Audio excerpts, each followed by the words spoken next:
नमस्कार। आज की इस खास कड़ी में हम बात करेंगे एक ऐसी चीज की जो नए पेरेंट्स को बहुत परेशान करती है, डायपर रैश। और हम देखेंगे कि कैसे साइंस की मदद से इसे एक चिंता मुक्त प्लान में बदला जा सकता है। अक्सर नए माता पिता के लिए डायपर को लेकर जो बहस होती है वो बहुत ज्यादा तनाव भरी हो सकती है ना? लेकिन सोचिए, क्या हो अगर हम सब मिलकर एक बिल्कुल गलत सवाल पर ही अटके हुए हों। चलिए साथ मिलकर पता लगाते हैं कि असली जड़ क्या है। तो चलिए सीधे मुद्दे पर आते हैं। कपड़े का डायपर या डिस्पोजेबल, इस बहस को थोड़ी देर के लिए भूल जाइए। असली कहानी दिखे डायपर के मटेरियल में है ही नहीं। असली खेल तो बच्चे की त्वचा की केमिस्ट्री का है। तो यहीं पर हमें अपनी सोच में सबसे बड़ा बदलाव लाना है। इसे पेरेंटिंग का कोई सही या गलत फैसला समझने के बजाय हमें इसे वो समझना होगा जो ये असल में है। बस एक सीधी साधी केमिकल रिएक्शन जिसका नतीजा हम पहले से जानते हैं। तो सवाल ये है कि आखिर ये केमिकल रिएक्शन है क्या? देखिए, इसकी शुरुआत होती है बच्चे की त्वचा के अपने ही एक बड़े कमाल के, कुदरत के दिए हुए सुरक्षा कवच से। चलिए समझते हैं कि ये काम कैसे करता है। हाँ, तो बच्चे की त्वचा पर ना एक तरह का अदृश्य सुरक्षा कवच होता है। इसे कहते हैं एसिड मैंटल। अब इसका थोड़ा एसिडिक यानी कि अम्लीय होना बहुत बहुत जरूरी है, क्योंकि यही वो चीज है जो खराब बैक्टीरिया को पनपने से रोकती है। अब यहाँ पे चीजें थोड़ी दिलचस्प हो जाती हैं। ये पूरा मामला ना एक चेन रिएक्शन की तरह काम करता है। देखिए, पेशाब में होता है यूरिया और पॉटी के बैक्टीरिया बनाते हैं एक एंजाइम।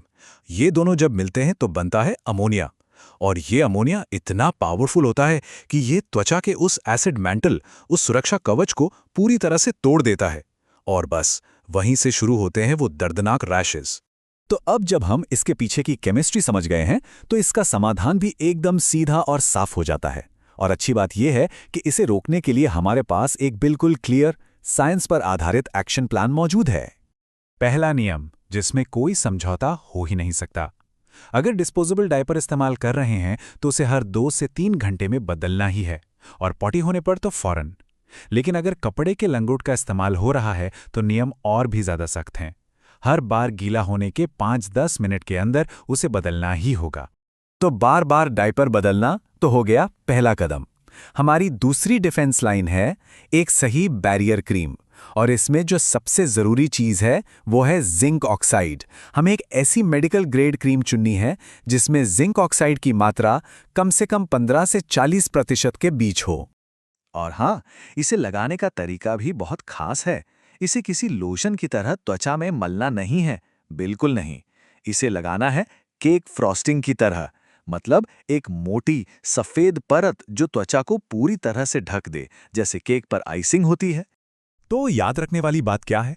मोटी परत लगानी है, त्वचा को पूरी तरह ढकना है, और अगली बार डायपर बदलते समय पुरानी क्रीम को रगड़ रगड़ कर हटाना नहीं है।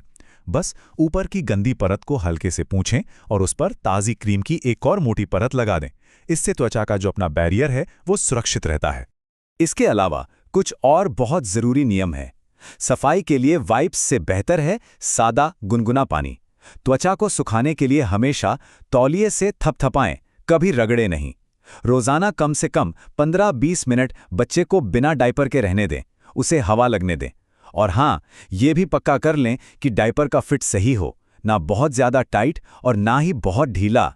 अच्छा, अब आते हैं पेरेंटिंग के सबसे मुश्किल हिस्सों में से एक पर। वो सलाहें जो मिलती तो अच्छी नीयत से हैं पर अक्सर गलत होती हैं। तो अब वक्त आ गया है कि हम कुछ ऐसी ही बड़े बड़े मिथकों को साइंस और तथ्यों की मदद से तोड़ें। ये एक ऐसा डर है जो बहुत से पेरेंट्स को परेशान करता है ना? कि क्या डिस्पोजेबल डायपर गर्मी पैदा करते हैं और लड़कों के लिए आगे चलकर कोई समस्या बन सकते हैं? तो इसका सीधा जवाब है बिल्कुल नहीं। ये एक पूरी तरह से गलत धारणा है, एक मिथक है।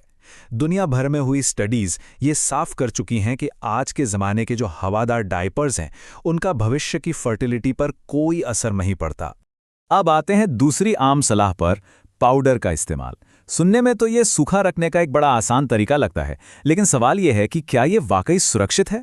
इस पर मेडिकल एक्सपर्ट्स की राय बिल्कुल साफ है। Zero powder. पाउडर का इस्तेमाल बिल्कुल नहीं करना है। क्यों? क्योंकि जब ये नमी के साथ मिलता है तो ये एक सैंड पेपर पेस्ट जैसा बन जाता है जो घर्षण से त्वचा को और जलाता है। और इससे भी बड़ा खतरा ये है कि इसके बारीक कण अगर सांस में चले जाएं तो वो फेफड़ों के लिए बहुत खतरनाक हो सकते हैं। ये एक और बहुत कॉमन मिथक है, जहां बच्चे के रैश के लिए सीधा सीधा मां के खानपान को दोष दे दिया जाता है। पर क्या इस बात में कोई सच्चाई है? देखिए, ये धारणा ना सिर्फ वैज्ञानिक रूप से गलत है, बल्कि ये मां के मन में बेवजह का अपराध बोध और तनाव भी पैदा करती है। सच्चाई ये है कि रैश एक बाहरी समस्या है। ये एक केमिकल बर्न है या फिर कोई यीस्ट इन्फेक्शन। इसका मां के खाने पीने से कोई लेना देना नहीं है। अब आते हैं सबसे जरूरी हिस्से पर। हमें ये पता होना चाहिए कि कब घर पर की गई देखभाल काफी है और कब हमें डॉक्टर की मदद लेने की जरूरत है। ये कुछ चेतावनी के संकेत हैं जिन पर ध्यान देना बहुत जरूरी है। अगर रैश बहुत गहरा लाल है और उसके आसपास छोटे छोटे लाल दाने फैल रहे हैं, तो ये यीस्ट यानी कि कैंडिडा इन्फेक्शन हो सकता है। अगर त्वचा कहीं से कट गई है, छाले पड़ गए हैं या उसमें से कोई तरल पदार्थ निकल रहा है, तो ये एक बैक्टीरियल इन्फेक्शन का संकेत है। और अगर बच्चे को बहुत ज्यादा दर्द हो रहा है या बुखार है, तो बिना देर किए डॉक्टर से संपर्क करना चाहिए। लेकिन हाँ, ये याद रखना जरूरी है कि ज्यादातर मामलों में जो एक्शन प्लान हमने भी डिस्कस किया है, यानी केक फ्रॉस्टिंग वाला नियम, पानी से सफाई और हवा लगने देना, उससे हल्की फुल्की लालिमा 48 घंटों के अंदर ठीक हो जानी चाहिए। जब बच्चे को रैश होता है तो पेरेंट्स को अक्सर गिल्ट महसूस होता है। ये बहुत स्वाभाविक है, लेकिन ये समझना बहुत बहुत जरूरी है कि इसमें उनकी कोई गलती नहीं है। तो आज की इस पूरी बातचीत का सबसे जरूरी सार यही है, डायपर रैश होना पेरेंटिंग में किसी कमी का संकेत नहीं है, बिल्कुल भी नहीं। ये सिर्फ और सिर्फ केमिस्ट्री और बायोलॉजी का खेल है। तो विज्ञान पर भरोसा रखिए, उस एक्शन प्लान को फॉलो कीजिए और इस बात पर विश्वास रखिए कि एक माँ या पिता के तौर पर हर कोई अपना बेस्ट कर रहा है।